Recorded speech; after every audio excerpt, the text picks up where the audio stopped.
구독자님들의 구독료 후원으로만 운영 유지되는 나라의 TV, 보다 많은 성원을 기대하며 방송 시작하겠습니다.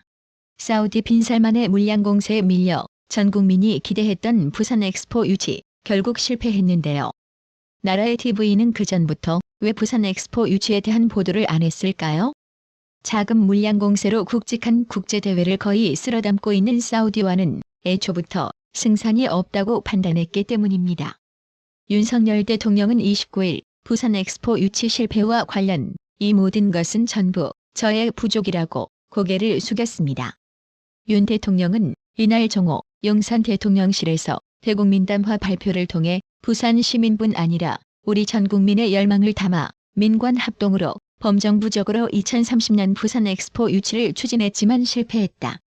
민관에서 접촉하며 저희가 느꼈던 예측이 많이 빗나간 것 같다며 이같이 말했습니다. 암컷 발언 논란으로 당원 자격 6개월 정지 징계를 받은 최강욱 전 더불어민주당 의원이 최근 조국 전 법무부 장관의 북콘서트에서도 침팬지 사회에서는 암컷이 1등에 올라가는 경우는 없다고 발언한 내용이 알려지면서 최강욱 암컷 논란은 계속 이어지고 있는데요. 최강욱 전 의원의 이 같은 문제의 발언은 지난 18일 진행된 조국 전 법무부 장관의 책 TK의 눈물 전주 북콘서트에서 나왔습니다. 끼리끼리 놀고 좌파진 최강욱과 조국이는 이날 윤석열 정부를 침팬지 집단에 비하한 유시민의 발언을 놓고 대화를 나눴는데요. 윤핵관이라는 그 그룹이 또 쫓겨나지 않습니까 지금? 특정 시기에 이용을 하고 버리고 이용하고 버리고 이걸 수시로 하는 게 침팬지입니다. 저 윤핵관들 보면은 그 유인원 비스름하게 생긴 사람들부터 자꾸 나오고 그러잖아요. 적어도 침팬지 사회에서는 암컷이 1등으로 올라가는 경우는 없다. 천천히 생각해 보십시오. 무슨 말씀? 참 얼척없지요. 끼리끼리 놀고 자빠진다고 최강욱과 조국이를 가리키는 말이 아닐까 싶네요. 한 재미교포 목사가 김건희 여사에게 명품을 선물하는 장면을 촬영한 몰래카메라 영상이 유튜브 채널 서울의 이 소리를 통해 공개돼 파문이 일고 있는 가운데 해당 목사에게 카메라가 달린 손목시계를 지급하고 명품 선물까지 구입해준 당사자가 지난해 7시간 녹취록으로 무리를 빚은 서울의 이 소리 이명수 기자였던 것으로 드러났습니다. 지난 28일 서울의 이 소리는 지난해 6월과 9월 김건희 여사에게 전달된 각종 명품을 구입하고 최재영 목사에게 전달한 사람은 자사 소속 이명수 기자라며 이명수 기자는 사비로 이 같은 선물을 마련했고 최재영 목사를 통해 김건희 여사에게 전달했다고 밝혔습니다.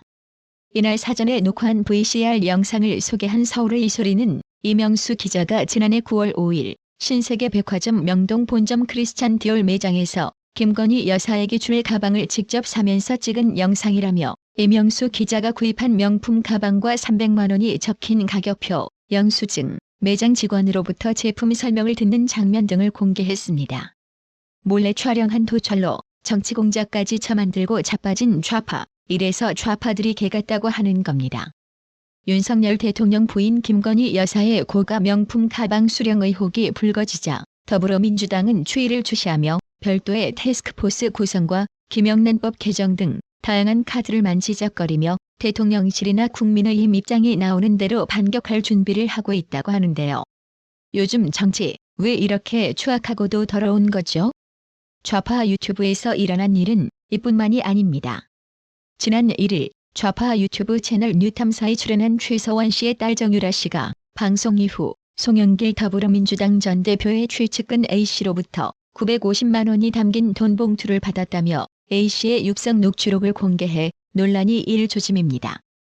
해당 녹취록을 공개한 유튜브 채널 가로 세로 연구소는 이 돈이 송영길 전 대표와 무관하지 않을 가능성을 배제할 수 없다며 수사기관이 송영길 전 대표의 정치자금법 위반 여부를 수사해 의혹을 해소해야 한다는 입장인데요. 이와 관련 송영길 전 대표의 측근 B씨는 지난 28일 뉴데일리와의 통화에서 송영길 TV 관계자로부터 돈 봉투를 받았다는 정유라 씨의 주장에 대해 해당 방송을 보지 못해 무슨 내용인지 잘 모르겠고 처음 듣는 얘기지만 말도 안 되는 소리 같다. 송영길 전 대표의 최측근이라는 A씨도 누군지 모르겠다고 답했습니다. 이것 또한 결말이 어떻게 나는지 지켜봐야 할 것 같습니다. 문재인 정부 청와대 울산시장 선거 개입 의혹 사건으로 재판을 받은 송철호 전 울산시장과 더불어민주당 황운하 의원이 1심에서 각각 징역 3년을 선고받았습니다. 법원은 수사 청탁 사실을 인정하며 선거 개입 행위는 죄책이 매우 무겁다고 지적했는데요. 서울중앙지법은 29일 오후 송철호 전 울산시장, 더불어민주당 황운하 의원 등 피고인 15명에 대한 1심 선고 공판을 열었습니다. 문재인 정부 청와대가 2018년 6.13 지방선거를 앞두고 울산시장 선거에 개입했다는 의혹으로 검찰이 공직선거법 위반 등 혐의로 관련자들을 재판에 넘긴 지 3년 10개월 만인데요. 공직선거법 위반 혐의로 기소된 문재인 30년 지기로 알려진 송철호 전 시장에게 징역 3년이, 이른바 하명 수사에 나선 혐의로 기소된 황운하 의원에게도 총 3년이 선고됐습니다. 송병기 전 울산시 경제부시장에게도 총 징역 3년을, 하명 수사에 개입한 혐의를 받은 백원우 전 청와대 민정비서관에게는 징역 2년을 각각 선고했습니다.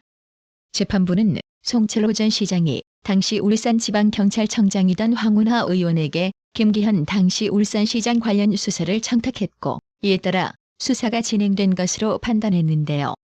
그렇다면 문재인은 과연 울산시장 선거 개입과 무관할까요?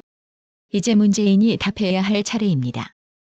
진중권 교수는 29일 울산시장 선거 개입으로 송철호 전 울산시장, 황운하 민주당 의원 등이 무더기 유죄 판결을 받은 것과 관련 사필귀정이고 놀랄 일은 아니잖나. 너무나 뻔했던 일이라고 말했습니다. 진중권 교수는 이날 밤 CBS 라디오 박재홍의 한판 승부에 출연해 이같이 말하며 윗선이고 당시에 청와대 모든 부서가 관여했다. 그렇다면 윗선 임종석 비서실장의 지휘가 아니고서는 이루어질 수 없는 것이라고 지적했습니다. 진중권 교수는 화살을 민주당으로 돌려 문제는 뭐냐 하면 이래도 민주당은 반성 안 해요. 끝까지 잘했대잖나. 무죄라고 한단 말이죠. 3심 판결이 나오잖아요. 김경수 씨 보세요. 그때도 잘못했다고 안 해요. 내 진실이 법원에서 인정받지 못했다. 이렇게 얘기를 한단 말이죠라며 이게 뭐냐 하면 민주당이 그래도 국힘 같은 경우에는 처음에 안 했다고 빼다가 나중에 미안합니다. 고개 숙이는데 민주당은 절대 그걸 안 하는 게 그러니까 민주당이 도덕적 자산 자체가 파멸이 됐다는 걸 의미한다고 질타했습니다. 그러면서 아마도 이제 문제가 될 거다. 뭐가 문제가 되냐 하면 황운하 이분 말이죠.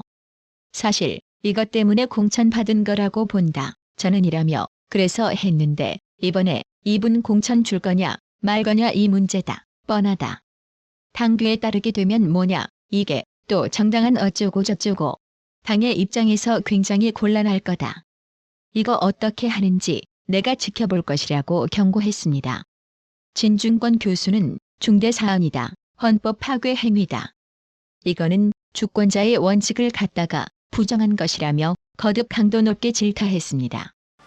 구독 그리고 알람 설정, 뉴스 영상 내용이 좋았다면 좋아요를 클릭해주세요.